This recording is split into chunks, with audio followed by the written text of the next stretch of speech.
I think this year there's one question and one question only. And the question is, why are they still there?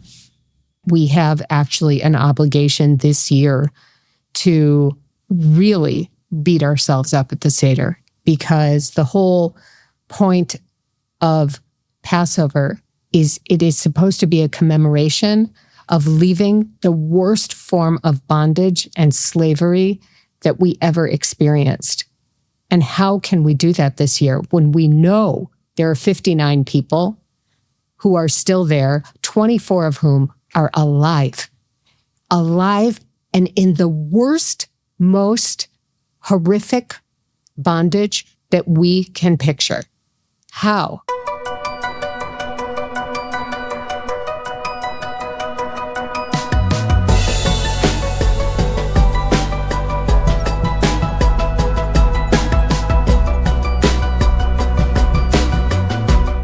It's 9:30 a.m. on Sunday, April 6th here in New York City. It is 4:30 p.m. on Sunday, April 6th in Israel, as 59 hostages remain captive in Gaza, and as Jews all around the world, from Sydney to Jerusalem to Paris, London, New York, Vancouver, and beyond, are preparing to celebrate Passover, the holiday of freedom. To say that this Passover is a paradox is an understatement. I do wonder if the hostages who are being starved and tortured in the tunnels of Gaza even know it is Passover. Jews began celebrating Pesach during the actual exodus from Egypt, sometime in the range of the 13th to 15th century BCE, and the tradition has continued, evolving but unbroken ever since. To honor this tradition, we will be doing something different on this Call Me Back episode. We will be talking about Passover and about what this tradition can teach us about this paradoxical moment. With us today is Rachel Goldberg, who really needs no introduction to our audience, but there is another part of Rachel's life that most of you probably don't know. For most of her career, Rachel was a professional Jewish educator, and I was hoping to speak with her as I sat down to prepare for our family seders.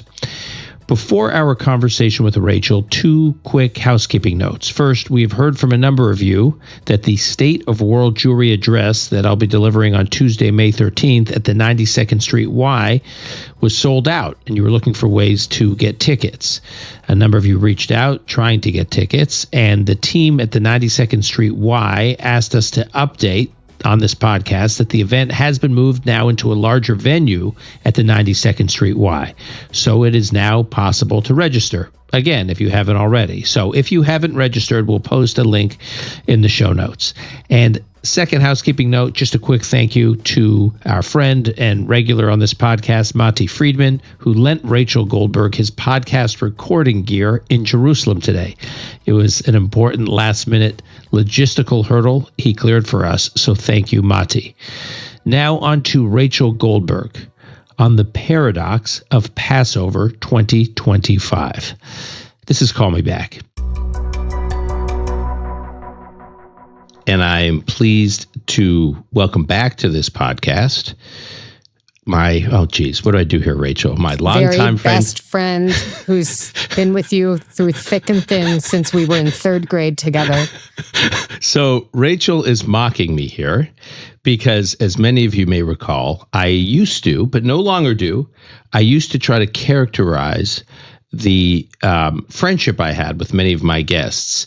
And Rachel gave me tsuris offline because she said I was diluting the nature of these so-called friendships, because she says you have lots of guests on, and if everyone is a longtime friend, none of them are longtime friends. And she kept banging me with that. All right. So now I don't do that. That said, regularly, Rachel, I consider a friend. We'll leave it there. Oh my gosh, just a friend? Okay, sorry. All right, fine. A dear friend. A dear friend. There we go. Dear friend, thought partner. I will leave it there. But one very practical thing I wanted to tell you before we get into the meat of our conversation is you made me very self-conscious over Shabbat in a very, I think, healthy way, or at least in a way that my family appreciated. which is you don't even realize that you did this, but you and I spoke during the week about doing this podcast, and then we spoke again on Friday. And I told you I would send you some notes of my thoughts on how we should go with this conversation that you would get. I would send it to you over WhatsApp, and you would get them when you came out of Shabbat, because you and I spoke last before now, right before you were heading to shul on Friday. And I said, you'll get them when you come out of Shabbat. And you said, okay, but don't send them on Shabbat. And I said, oh, don't worry, I won't. Like, meaning I won't intrude on your Shabbat. And you said, no, don't send them on your Shabbat. Right.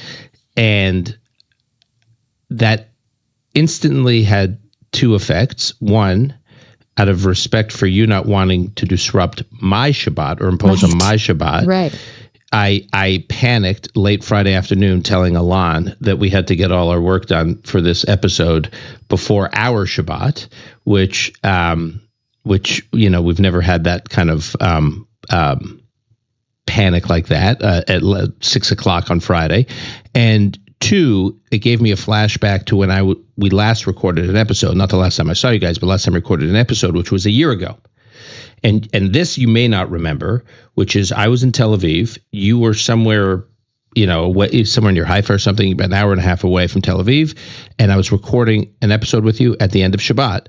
And you had made it clear that you did not want me driving to where you and John were to record the episode on Shabbat, that I had to wait until after Shabbat to drive to you.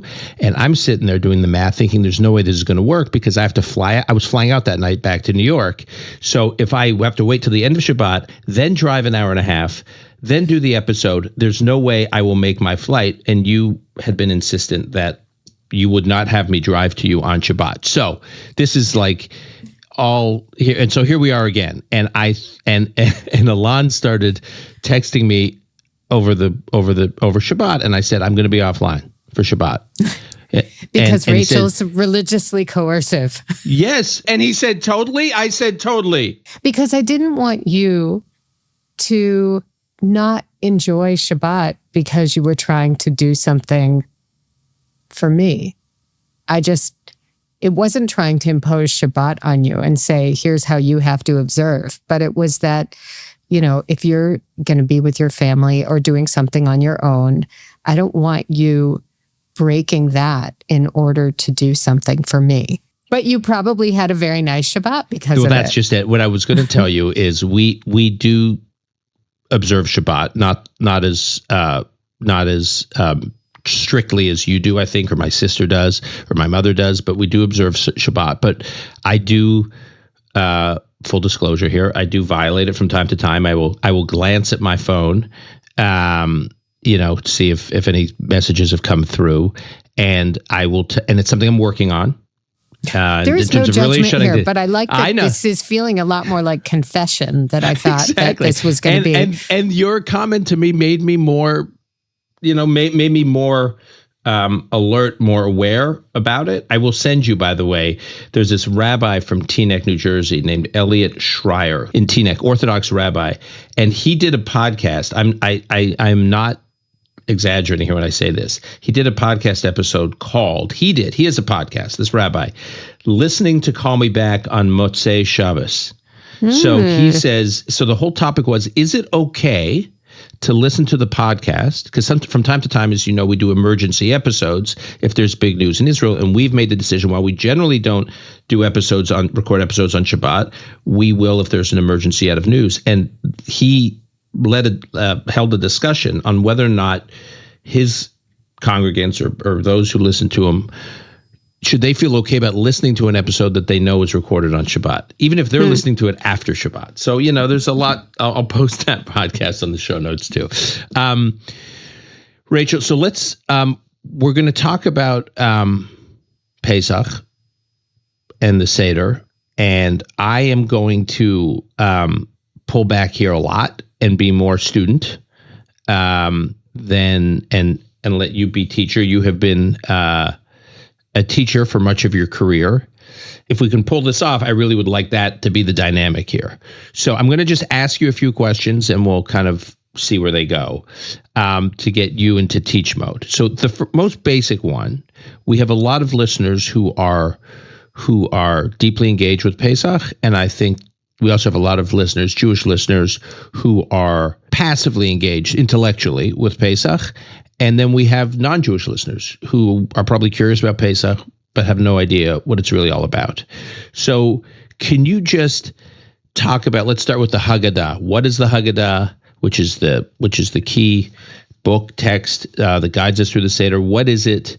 What makes it unique relative to what we use in other Jewish holidays? And when was it written? Well, I'd even back up a little bit, because most people don't like to be lost. I hate being lost, whether it's on the street, in the woods, in history.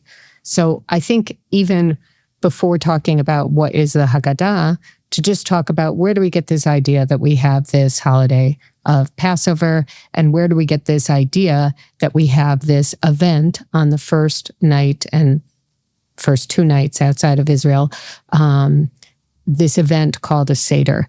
And so just for like a very quick crash course, the Bible starts, you have Adam and Eve and the unfortunate apple incident, you have Noah, the flood, the rainbow, you have Abraham, Isaac, Jacob, the forefathers. Jacob has 12 sons. One of them is Joseph, the one with the pretty coat. He ends up being sold into slavery by his brothers, and he ends up in Egypt, which sounds terrible, but they all actually end up in Egypt due to famine that was in the land of Canaan. And then things happen, and regime change happens, and the Hebrew people, what we were called back then before being called the Jewish people, end up in slavery for, it's debated, it's somewhere between 400 and 200 years, whatever it is, it's horrible because it's slavery. And then Moses arrives, there's the burning bush, and God says, I'm hearing the people crying out. It's time to get them out of being in bondage, being enslaved. Go get them. And that is the beginning of the book of Exodus.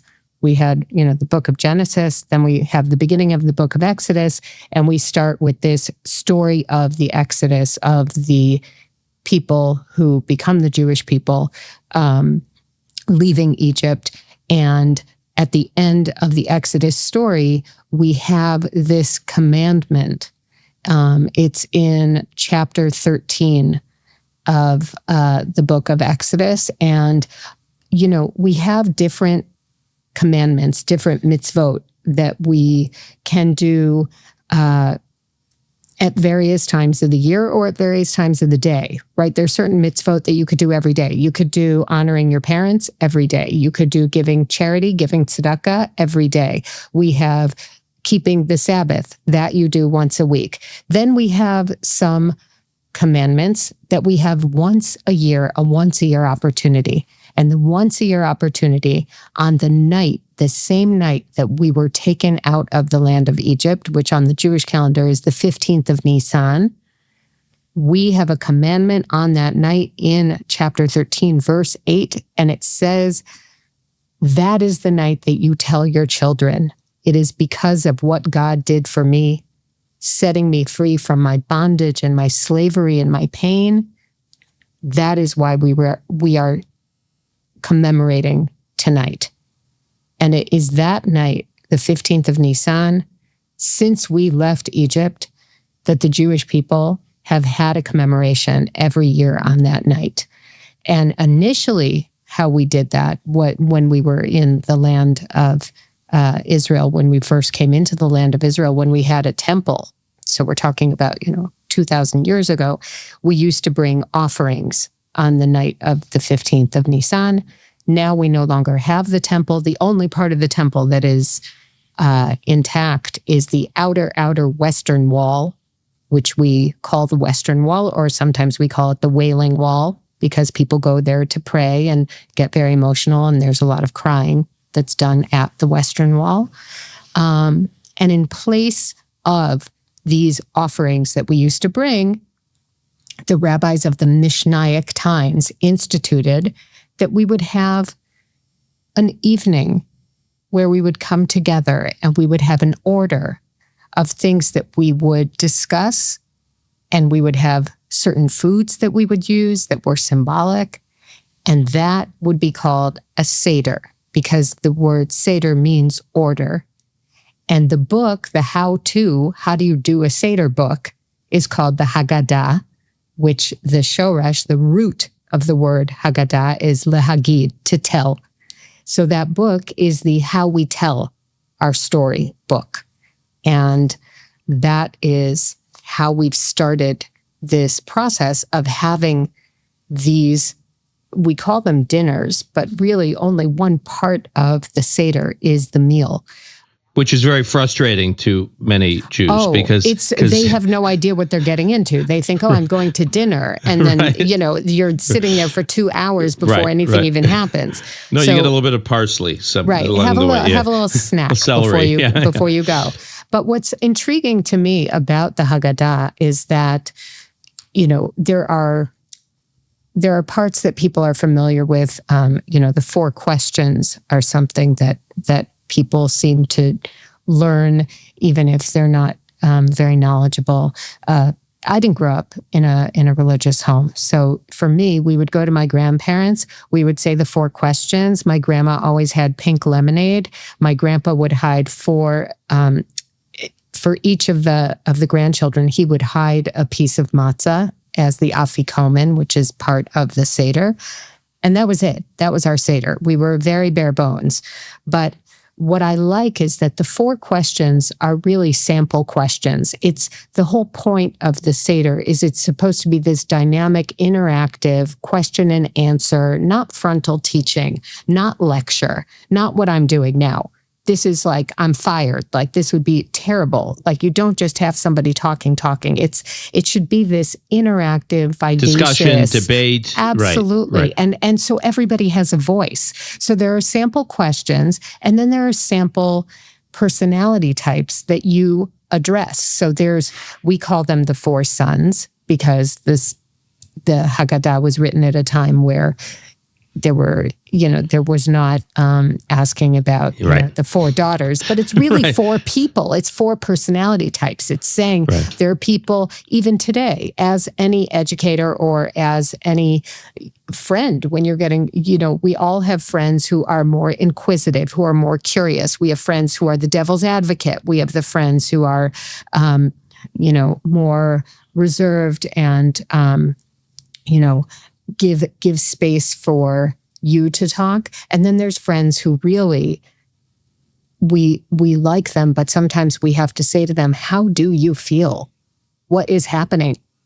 What is your thought process? And all of those characteristics come up in the Haggadah.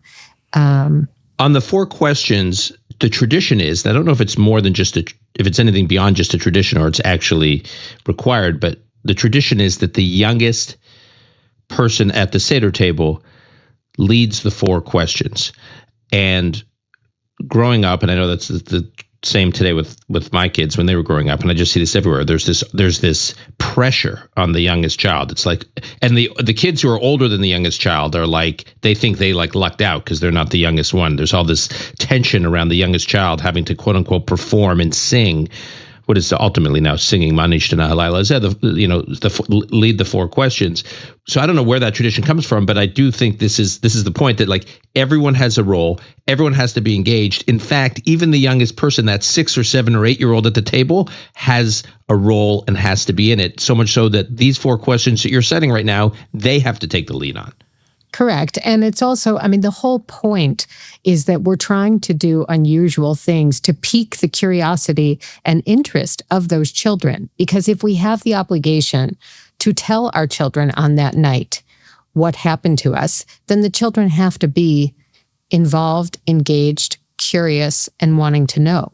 Otherwise, we haven't fulfilled our obligation. Now, the truth is, your obligation can be filled by saying in one sentence, this is the night that God saved us. We were in pain and God saved us. And you're outside of your obligation. You've done it. But we generally try very hard to say, well, here are the things that seem unusual. And I would actually say all the more so this year. Last year was horrific. This year, I think, is more horrific for obvious reasons and not obvious reasons. But I would say every single person who is going to a Seder this year should have on the Seder plate either whatever is going to really pique the interest of every single person at your Seder. Even if the youngest person at your Seder is 45, it should be the masking tape with the number, should be stuck on the Seder plate. A lemon that's yellow, bitter, sour, hard to eat, hard to swallow should be on your Seder plate. An unopened yellow flower that should be in water but isn't in water and is just sort of becoming limp and lifeless on your Seder plate. I think that there's so much opportunity and that we have actually an obligation this year to really beat ourselves up at the Seder. I really, truly believe that. And I'm feeling a lot of tension and trepidation going into this holiday because the whole point of Passover is it is supposed to be a commemoration of leaving the worst form of bondage and slavery that we ever experienced.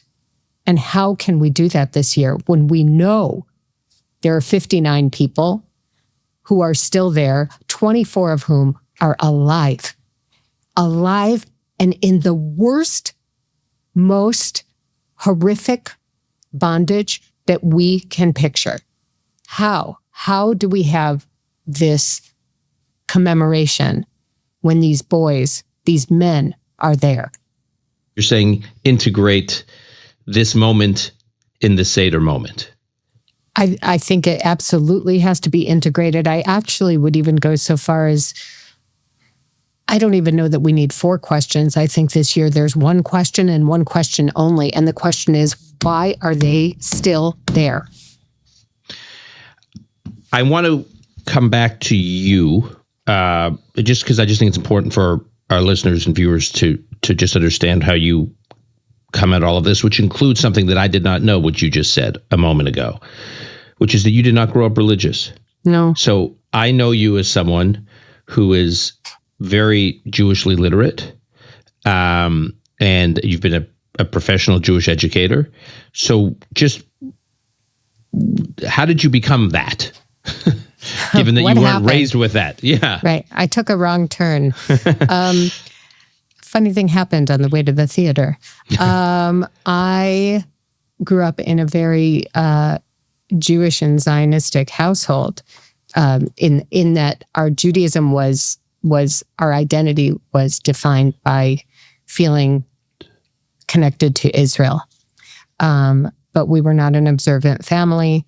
And then accidentally, I ended up going to an Orthodox Jewish high school for a lot of different reasons that didn't have to do with religious reasons.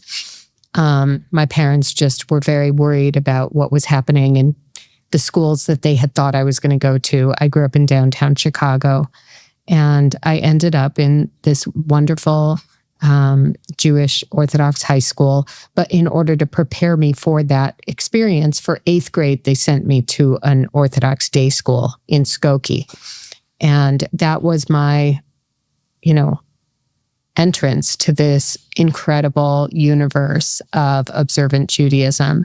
And in order to help me catch up, they had tutors who helped me, rabbis who normally wouldn't have the patience for the questions. I was very much, asking, digging, constantly wanted to know more. And I just fell in love with that community and that world. And so I started to take on different Jewish observances way before my parents did. And so I ended up in Israel for a year after high school before going to Brandeis. And so your gap year. My gap year, and I learned more. And I've always been hungry Did you to catch study up. at a yeshiva? No, that year I was in a program where I was at Hebrew U for a semester, and then I was on an Orthodox kibbutz, actually in the Gaza envelope for 6 months. And then I went to, and I mean, I was learning during that time, but I wasn't in a yeshiva setting. And but my high school really was an Orthodox high school experience where half the day was secular studies and half the day was Jewish studies. And I was in the lowest level classes initially because I had so much of a gap of a deficit from not having that earlier. But I felt it. I felt it was this really beautiful way of life that I desperately wanted. And I really feel blessed that I've been on this journey and on this ride of gaining more and more knowledge. I think we're all like that, and in different subjects or topics that speak to us. But for me, Judaism and religious Judaism, whatever that means, ancient texts and really grappling with those texts have been something that have really brought a lot of meaning and value to my life. And after Brandeis, I ended up I was in New York for a year, and I studied at a seminary in New York called Drisha part-time while I was also in graduate school. And then I ended up coming to Israel for what I thought was a 6-week program at the Pardes Institute, which is for post-university Jewish learning. And I ended up staying there for 5 years. And it was during that time that I re-met John, because he was also from Chicago, and he had also been at that Orthodox day school for high school. And I remembered him right away because John Polin was a very good basketball player in high school. So when I ran into him on the street in Jerusalem, the first thing I thought is, oh, look, it's that guy. I know him, and he's a good basketball player. And John was blessed to have grown up in an observant Jewish family. And so I, thought he was the cat's meow. Okay. So the Haggadah contains a line that, well, let me say a couple of things. One, it contains a lot of lines. It contains a lot of lines. One, there's a word that we constantly say throughout the Seder, which is zachor. Yes. Memory. Zachor, we see that word, I think, in during Pesach, during the Seder, probably more than we at any other time in the Hebrew calendar, and in any holiday. So why memory, Zachor? Like, why is this everywhere in the Seder? We have a funny relationship with remembering, we Jews. I'd even say all people. Because remembering can be very grounding, or it can be very drowning. And we have to be very careful with what we do with how we remember things, because it is self-defining. Who are you? Don't forget where you come from. Don't forget what you're made of. Don't forget what you believe in. Don't forget what your values are. And on the other hand, if you're only looking back to define yourself, because time unfortunately flows forward and our trajectory is forward, if we're not looking forward and allowing ourselves to also be who we're going to be, not just be who we've been, then we end up hitting the present or the future with the back of our head, and we're not ready. So I think that there's that tension in the Haggadah of, remember where you came from. You were slaves. You were no one. You were the lowest of the low. And actually, there's a debate in the Haggadah of, where do you begin telling the story? In the section called Magid, which is the storytelling part, where do you start the story? And there's a debate between two rabbis. Who'd have thunk it? There'd be a debate between two rabbis. One says you start it with the story of the slavery in Egypt, and the other says, no, you have to start it way, way, way back before then, before when Abraham's father owned an idol store. He owned idols are us. We were idolaters. And there's the question of why would we start it there? And it's the stereotypical Hollywood answer of, you want to start the backstory. You got to start it way back, right? Like at The Godfather, it starts way back. And because then the excitement of where we end up is so much more dramatic. So, we start the story talking about that we actually used to be idolaters. Like we didn't even understand that there was one God running the show.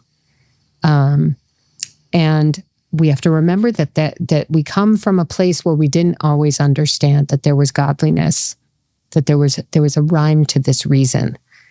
And then the story takes off from there. And there are so many different parts. Also, there's one of everybody's favorite songs is Dayenu.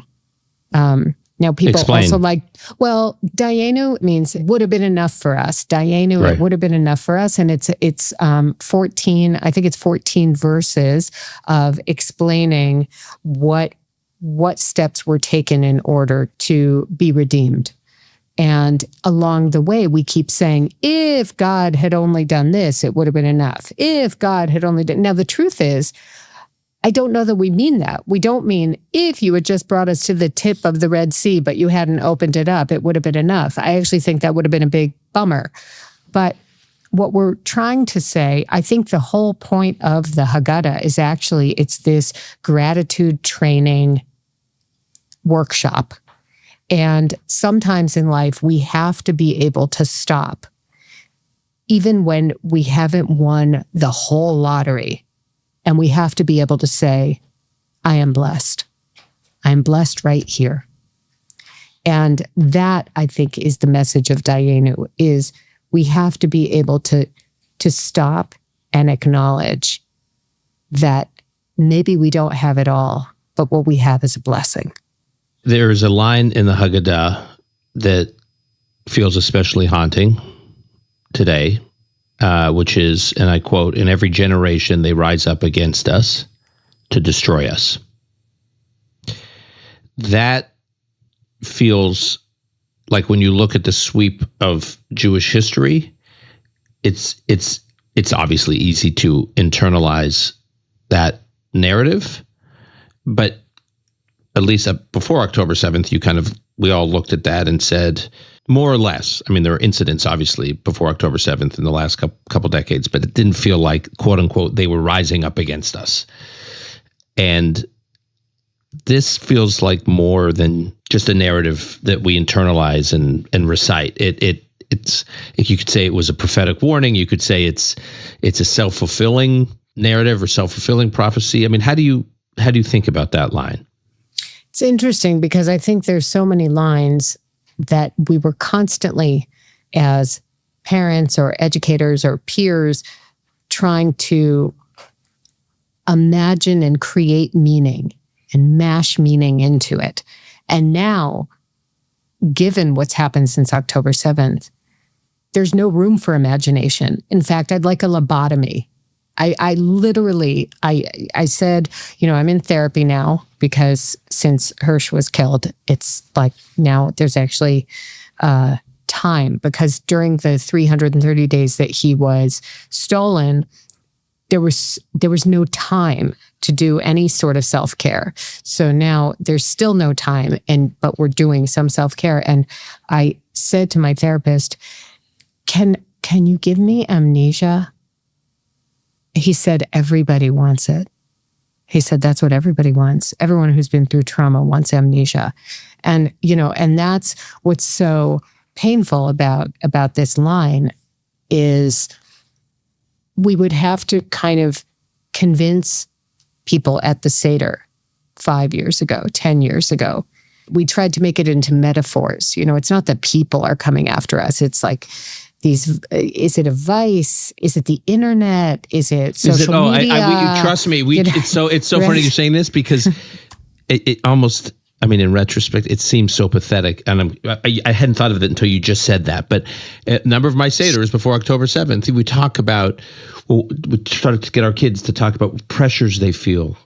Right. What enslaves you? What is right. making you not be your true self? Okay. Right. Well, now, unfortunately, this is so in your face, so bombastic, and it's very complicated to sort of rein it in.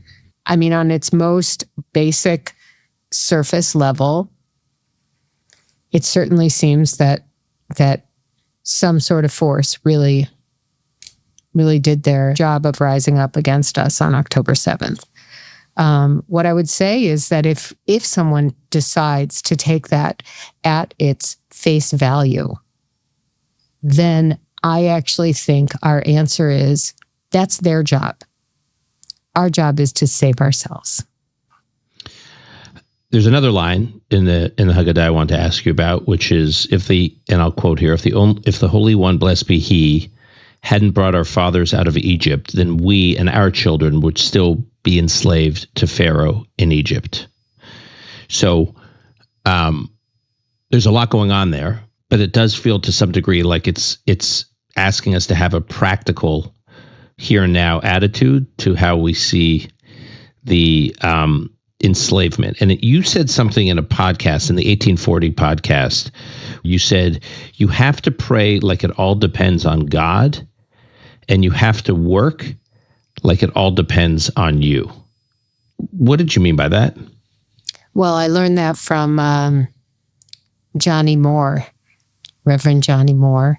I think that is the prototypical, the Jewish joke of there was a man and he's waiting on the roof of his house because there's a huge flood, and he's shouting out to God saying, "Save me, save me." And someone comes by with a rowboat and says, "Get in." And he says, No, I'm waiting for God. And then, a helicopter comes with a ladder and says, "Climb up the ladder." And he says, No, I'm waiting for God. And then the floodwaters come and they cover him and he dies. And he goes up to heaven and he says to God, "What the heck? I was shouting out to you and praying, and God said, I sent you a boat. I sent you a helicopter. What do you want from me?" Right.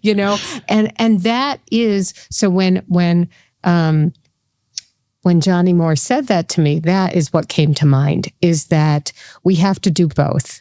I mean, I, as someone who believes in God, has to do both. I think it would be very unfair to say to someone who doesn't believe in the idea of God, you have to pray to God and you have to work hard. That would be religiously coercive, which would be like telling someone not to do something on Shabbat. If they wanted to do something on Shabbat, like drive to you, if you were in the North last year.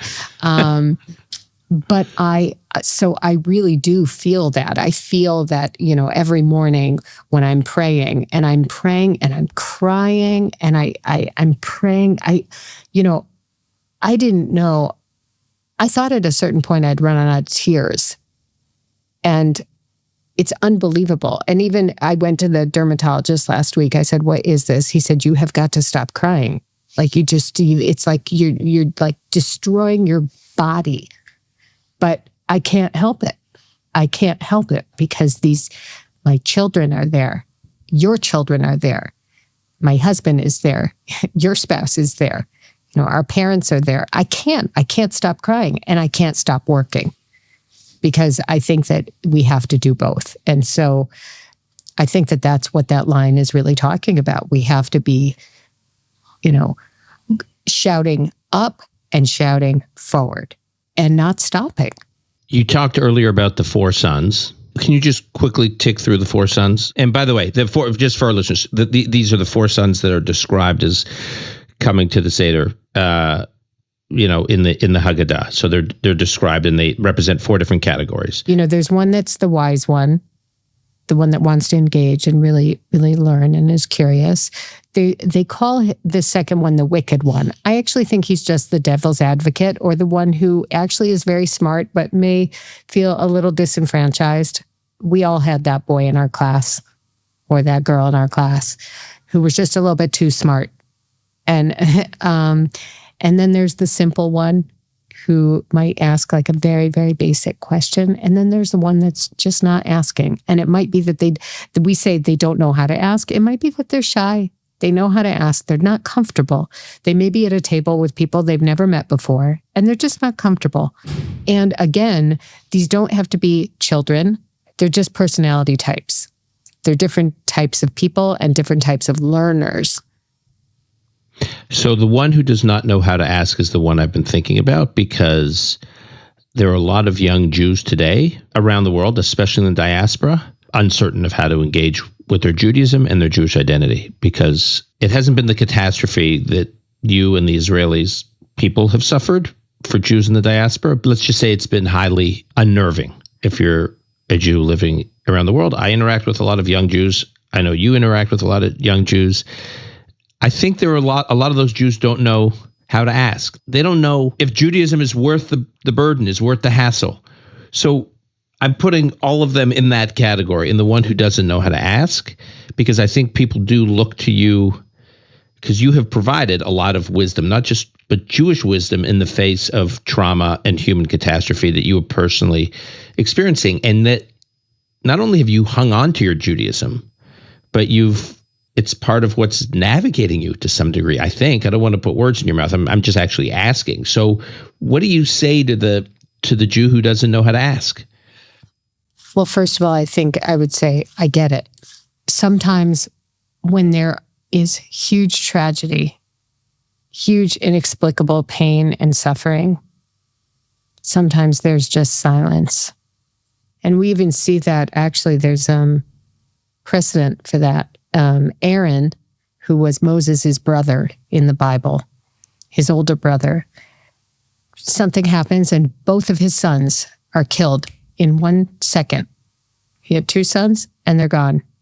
And his response is silence. And the commentators say, sometimes that's the response. Sometimes it's so bad and it's so perplexing and it's so confounding that the only answer is silence. And so I don't blame, yes, we're talking about young people, but I mean, anyone. I don't blame anyone saying, I have no idea what is going on. I don't know how to engage, and I don't think I want to engage. I even understand that, because the dissonance is so thick. I wake up time and time during the day. I am awake, but I reawaken and I think, what is happening? It feels unreal what we're going through. And so I would just, first of all, I would really validate people who feel like they don't even know what to do. I would say, I get it. I also don't know what to do. And then I really do think that there's room to just try to walk in where there are other people who also don't know what to do. Because there's something about being together that can be very affirming. And again, it can be silent. I have noticed this when I get together with these hostage mothers at what is called here Mishmeret 101, which is the Shift 101, which is a gathering of, it started out as women wearing white, being silent, coming together and just sitting in the street. And now it's thousands of people, men and women, you don't have to wear white, who come together and just sit, because there's been so much shouting and so much crying and so much screaming and so much pain and so much praying and so much rhetoric and so much debate. And finally, mothers said, we are just coming together to sit for our children. And wives came for their children and their spouses. And, you know, we talk a lot, obviously, the hugest, most urgent, critical issue of these 59 people. We know that 24 of them are alive, but we know 35 of them need to come home for proper burial. And when you sit silently, there is power in that silence. And I will also say that is prayer. That is absolutely prayer. And so many people say, oh, I'm not religious. I do this and this and this. I'm not religious. First of all, there's no judgment. None of us are religious and all of us are religious. They're labels. They mean nothing. Forget it. But it's such a holy, beautiful, sacred moment when people come together in pain, silent. And so I'd encourage people to try to do that. And just to go back for one moment to talk about the 35 people that have been confirmed dead, who are still being held, who are mothers and sisters and daughters and spouses and sons and brothers and grandpas and grandmas, actually, and 4 of them are U.S. citizens, I should say, Itai Chen and Omer Nutra and Gad and Judy. When we were talking about Dayenu before, it will sound so hard to understand, I think. I feel, Dayenu, that I got to bury Hersh because I have all of these friends now whose children are there. They don't have a place to go. John and I just visited Hersh's grave last week, and we got back in the car and John said, it is so unbelievable and shitty that this is where we have to come to see him. But it's so comforting that we have a place, and we are so lucky. And that is how upside down the world is right now. And that's why it's very difficult for me to be going into this holiday, because we're actually lucky.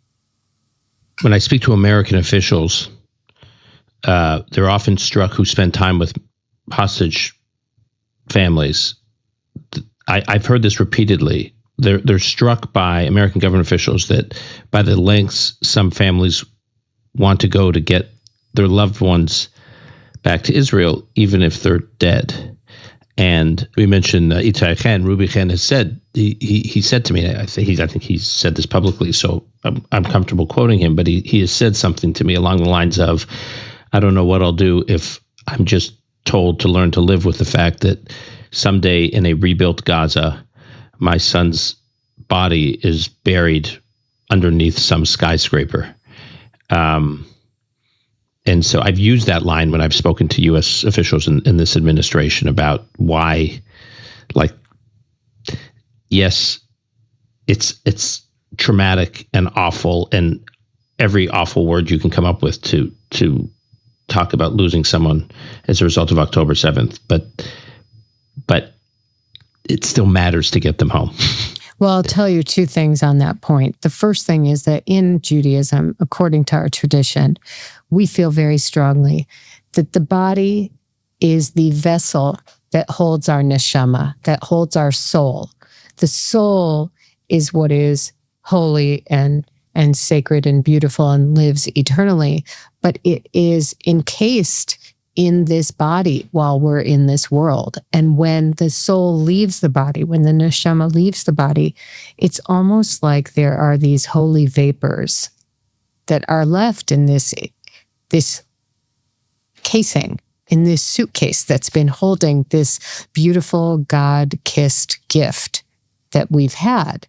And so we believe that the body has a holiness to it and has to be treated in a very sacred, specific way. And the way that the body is prepared for burial, according to Jewish law, is very specific and it's very ritualized. And that's what the Burial Society does. And I actually, for 7 years, when we lived in Berkeley, California, I was part of the Burial Society, and I used to prepare women who had died. I would prepare their bodies for their burial. And there's a way that you wash the body and that you dress the body in certain burial shrouds. So this is also, it's that we feel that it is the ultimate chesed. It's the ultimate act of loving kindness that you can do for someone is once their soul has left their body, is that you give them a proper burial.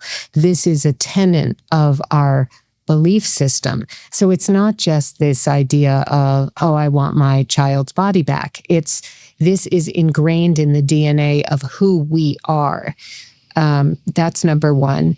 The other thing I will tell you and this is extremely, I think, complicated for people to hear, is when we were burying Hersh, right before we went to bury him, the men who had prepared Hersh's body, I didn't know this happened.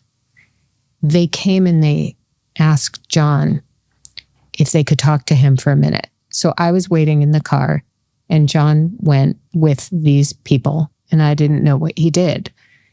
And I only found out that night.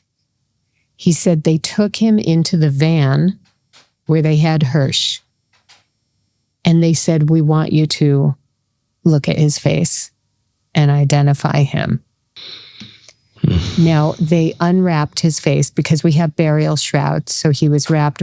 And in Jerusalem, in most of Israel, but in Jerusalem, you don't bury people in coffins. You bury them just wrapped in burial shrouds. And the men are wrapped in a talit, a prayer shawl. So they unwrapped this little shawl and they unwrapped the shroud that was covering his face. And they showed John Hersh's face. And I said to John, "I'm so sorry you had to do that, but I'm so glad that you did, because I don't think I'd believe it if you hadn't seen him." And he said, "Rachel, I saw him and I don't believe it." And so what I'm telling you is that it's incredibly important. People will never believe it, because would you ever want to believe that your son was gone? So even these people who are told, your daughter, she died on October 7th. They have her body. Your grandmother, your mother, your wife, she died on whatever date, and they have her body. Human vitality and resilience and optimism makes it so we don't want to believe that that's true. And so that's yet another reason why we need these people back, aside from the fact that it's part of our religious tradition. It's also just a psychological way of saying, you have your person. Here's where they now are. You can go and visit this place. And I had a rabbi contact me who both his parents were Auschwitz survivors. And he told me, he said, first of all, part of why this has been so horrific for you is that your son was a Holocaust survivor who was then killed, which was a very intriguing way of describing Hersh. Someone else asked me recently, we were in America, and someone said, "Oh, I heard you are the daughter of Holocaust survivors. How does it feel that your son went through this horrible experience?" And I said, well, my mother was born in Detroit and my father was born in Gary, Indiana. So I'm actually not a Holocaust survivor child. But what I am is the parent of a Holocaust survivor. And that really is what I feel like. I feel that Hersh survived the Holocaust. He did every single thing right, and then he was killed. And those beautiful 5 who were with him also. They did every single thing right. They were Holocaust survivors, and then they were killed. But I understand from this rabbi, he was saying his parents, until each of his parents died many, many years after the Holocaust, he said they never were able to move forward. They never had a place to go. Their parents had both been killed. All their siblings were killed. One of his parents had been married and had children before who were killed in the Holocaust before. These things are extremely important for how do we move forward? How do we move forward? Not just the 59 families. How do we as a people, as a nation, as a species move forward when we know that this horrific thing happened and we know that these people are being held as bargaining chips, people who are alive and the people who were killed and taken in order to torment their families. I want to ask you about that because this is your second Passover without Hersh. The last one, he was alive, but he was taken hostage. And this Passover, he's dead. Just last year's Seder, and I guess I could ask the same question about how you're approaching this Seder. When you look at the words on the page, when you look at the Haggadah, it's one thing to read it, as you said, like although it's just a normal ritual. It's another thing to read it when it feels like, for you, time stopped. You sit at the Seder table. Is it like you're just going through the motions because like you have to because you're an observant Jew, or are you like, give me a break? How do I do this? How do we? Because you take ideas seriously, you take religious ideas seriously, and this is a story of religious ideas and Jewish history, and you're looking at it and you're like, what do I do with this? Well, last year and this year we will also be with them. Our closest, dearest friends are Rabbi Rob and Camille Khan. And Rabbi Rob, is a very wise, sensitive, compassionate person who, in the most elegant way, made last year's Seder exactly what it needed to be. And so it was extremely delicately orchestrated. We did exactly what we had to do and not more. We all cried. There was not one person at the Seder who did not cry. The Khan family was there, and our cousins, Elliot and Rebecca, and their children were there. And all of us were sobbing. And we were all very aware that Hersh was in Egypt, in slavery, in bondage. And we were as well. And it was very real, and it was very beautiful, and it was excruciating. And that is what it was supposed to be. And I think the difference this year, obviously, that Hersh is now, never going to be at a Seder with us again in this world. The fact that he's dead is obviously the hugest difference. But last year, there were two things. First of all, we had hope that he was going to come home and that was just going to be the only year that we were ever without Hersh at Seder. But the second thing is we were guessing about the torment he was enduring. And all of a sudden, what has become extremely difficult for me, especially in these last few weeks, is with the recently released hostages coming home and their testimony. We now know what they are going through, and it is horrific.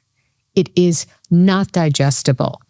It is true insanity to listen to Eli Sharabi describing what he went through, to listen to Or Levy, to listen to Eliah Cohen, to listen to these the young women who were released, who were in the room next to Matan Angarist, to now know that is very different, to now know that Alon Ohel is by himself with shrapnel in his eye. He can't see out of one of his eyes. It's in one of his hands. He was on his way to music school. He's a talented pianist. To know that he's by himself, to know that Matan Angarist now has an arm that's completely lame because it was so badly damaged in the torment that he's endured, that his face is no longer symmetrical, that he sounds catatonic when he's speaking, that you have Eviatar David, who you as a glasses wearer can appreciate. They took his glasses away. He's blind without his glasses. He can't see anything. He and his best friend, Guy Gilboa Dalal, Guy is deaf in one ear now. We know this, that those two boys are being held with bags on their head 24/7. They don't even eat without the bags on their head. They don't see what they're given to eat. All of them are in shackles, chains, all of them. How do we digest this going into this Seder? And that's where I realize the torture that the parents are going through of the 24 hostages who we know are still alive. That torture, even I have never experienced, because we didn't know. when Hersh was being held, we didn't know. There were people in the intelligence world here and in America who did know. They were privy to that. They didn't share that with the families. And we now know because hostages are coming home, and Yarden Bibas is describing what he went through and what he saw. And Tal Shoham is explaining to the parents of Eviatar and Guy what he saw when he was with them. And Keith Siegel saying that they made him watch them sexually torturing a female hostage. Yes. So now that we know, that makes it all the more impossible to wrap our minds around. How do we pretend that, okay, it's Pesach, it's Passover, let's all have a great Seder? And I am so conflicted about it. And even coming to talk to you today about this, I was really trepidatious. And John said to me, no, go and talk to Dan and go and tell everyone you are to have a terrible, terrible Seder. Make sure you cry at that Seder, every single one of you, or you have not fulfilled your obligation as having seen yourself as having been in Egypt, like Eviatar, and like Idan, and like Tamir, and like, David, and like Ariel, and like Alon, and like Matan Zenkauker. This year, we normally dip a hard-boiled egg into salt water. One of the symbols of that's on the Seder plate is an egg for a variety of reasons. Sometimes it's used to remind us of one of the sacrifices that was given that was roasted, but also an egg is a symbol of life, and it's a circular life-death symbol. And salt water is, of course, reminding us of the tears that the Jewish people were crying when they were in this horrible bondage and affliction. And so we dip the egg into the salt water. This year, I think we should pass the salt water around, and everybody should take a sip of the tears that we should all be tasting and crying. And also because Tal Shoham said that the water that they got every day, that was only a half a cup of water, he said it was salt water. In Gaza, when they're being held hostage. When he was being held hostage. He was just released, during this phase the deal that we had of the 33 that started in January. He said, the water tastes like salt water. It's either that it's filled with iron, it's not clean, or that it's actual salt water. He said it was almost impossible to swallow it, but when it's all that you have, you force yourself. And I feel like we should all be forcing ourselves to have one sip of what these people are drinking daily while we are at our Seders. They will be in a dank, dark, dungeonous tunnel, having nothing except maybe their tears. Rachel, I want to close by talking about some of these hostages that have been freed, that you have spent time with, which you've told me a little bit about, some of whom were with Hersh. How did those encounters shape your own journey, learning from them about their time with Hersh? How's that shaped your own understanding of the journey you've been on? So we were very blessed that Or Levy, who was in the same bomb shelter as Hersh and on the same pickup truck that Hersh was on, the UN pickup truck that he was kidnapped in, Or was released with Eli Sharabi and Ohad Ben Ami, and he actually asked to meet us. We had heard he was released on a Saturday, and on day 491, and his brother Michael, who we had gotten to know throughout this struggle because we went to Rome together and we were at various advocacy events with him. He actually called John right after Shabbat on that Saturday of day 491. And he said, I just want to let you know that when I hugged Or, one of the very first things he asked me is, how is Hersh? And he said he would like a few days and then he would like to meet you. And so on day 496, John and I went to the hospital where Or was being kept. Obviously, he was in really terrible shape. Those were the three men who came out looking truly like they had been released from a concentration camp. Or is about John's height. John's 6 feet tall, and Or weighed 50 kilo when we met him, which I think is about 110 pounds. It was so godly meeting him. It was meeting someone who really, it felt like I was meeting someone who returned from the dead. He has a beautiful spirit. He turned to us. I assumed we were going to talk to him in Hebrew, and God bless him. As we walked into this room, just the three of us, he didn't want anyone else there. He turns to me and he says, would you like me to speak in English? And I said in Hebrew, oh, no, it's okay. We could speak in Hebrew. It's good for me to practice. And he says in gorgeous English, I really have good English. And John said, great, let's speak in English. And he told us about the kidnapping itself and being in the truck and all of these mysterious black holes that we didn't know about and that we were always guessing about. He was able to fill in a lot of information for us. So he explained to us that when they went in to, and I'm leaving a lot out, but I'm sharing some, when they pulled into Gaza and the truck was surrounded by thousands of Gazans who were beating them with 2x4s and throwing shoes at them and all sorts of things, that Hersh was covered completely in a blanket and taken off the truck, which led the others in the truck to believe that Hersh had bled out from his injury, from his arm, and that he had died. And that's why they thought that they had taken Hersh.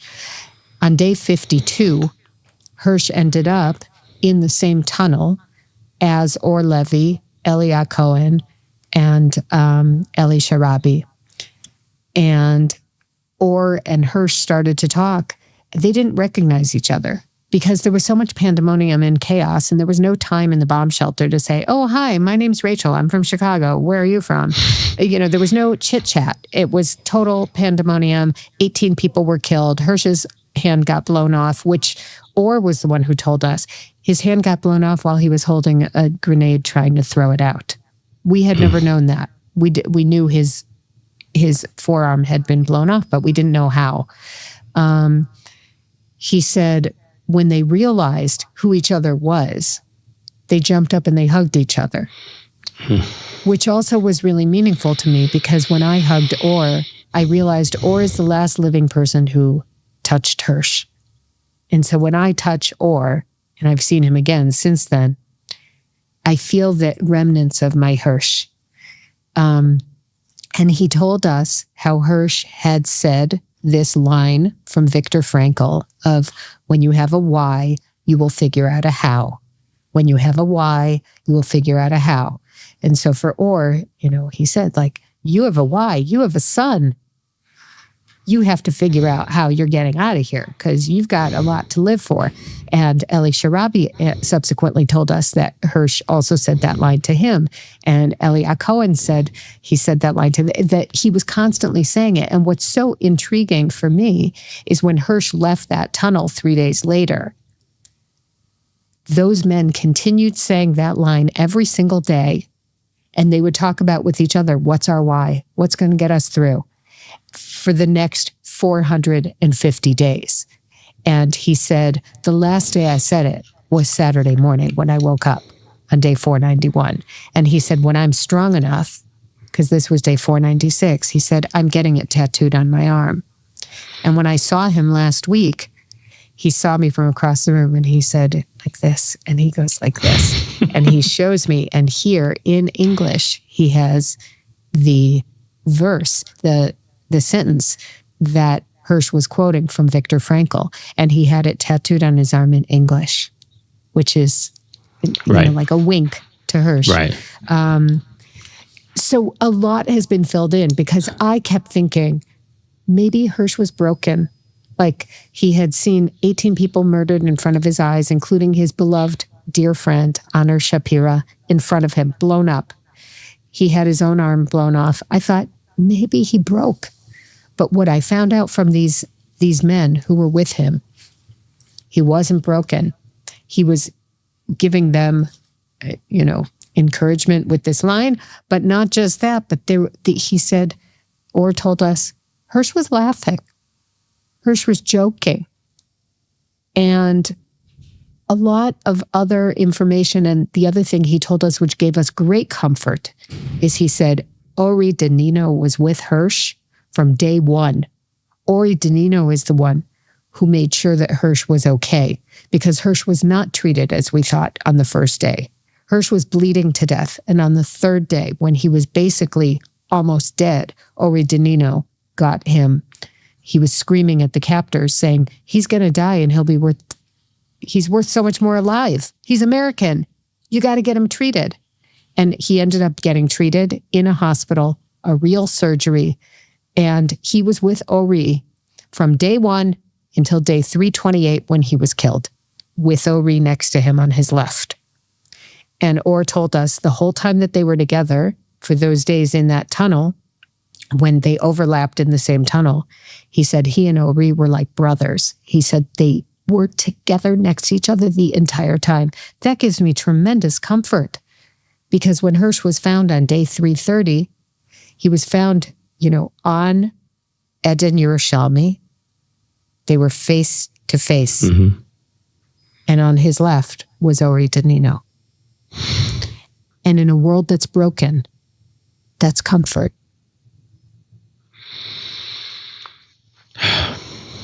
All right. Maybe I'll just ask you one last question, because I really don't know how to say goodbye to you right now.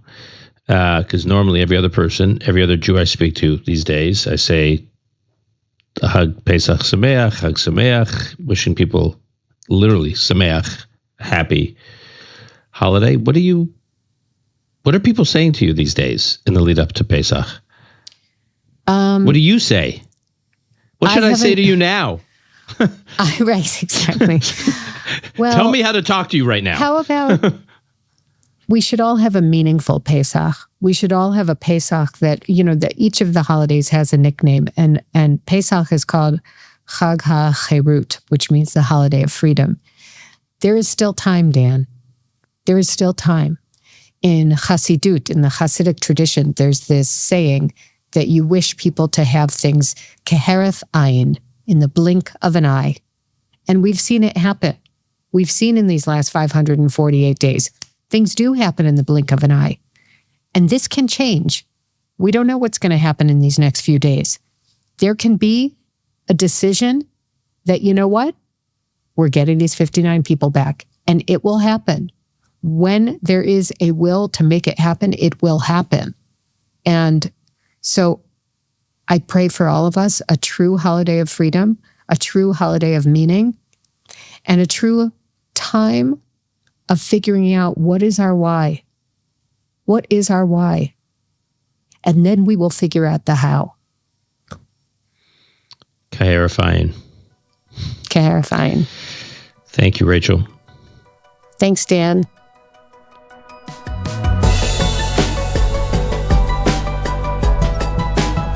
That's our show for today. If you or your organization are interested in sponsoring Call Me Back, we'd love to hear from you. You can reach us at callmeback@arcmedia.org. That's callmeback@arcmedia.org. If you found this episode valuable, please share it with others who you think may appreciate it. Time and again, we've seen that our listeners are the ones driving the growth of the Call Me Back community, so thank you. To offer comments, suggestions, sign up for updates, or explore past episodes, visit our website, arkmedia.org. That's arkmedia.org, where you can also find transcripts with hyperlinked resources, which will hopefully help you deepen your own understanding of the topics we cover. Call Me Back is produced and edited by Lon Benatar. Additional editing by Martin Huergo. Arc Media's executive editor is Yardena Schwartz. Research by Gabe Silverstein. Our music was composed by Yuval Semo. Until next time, I'm your host, Dan Senor.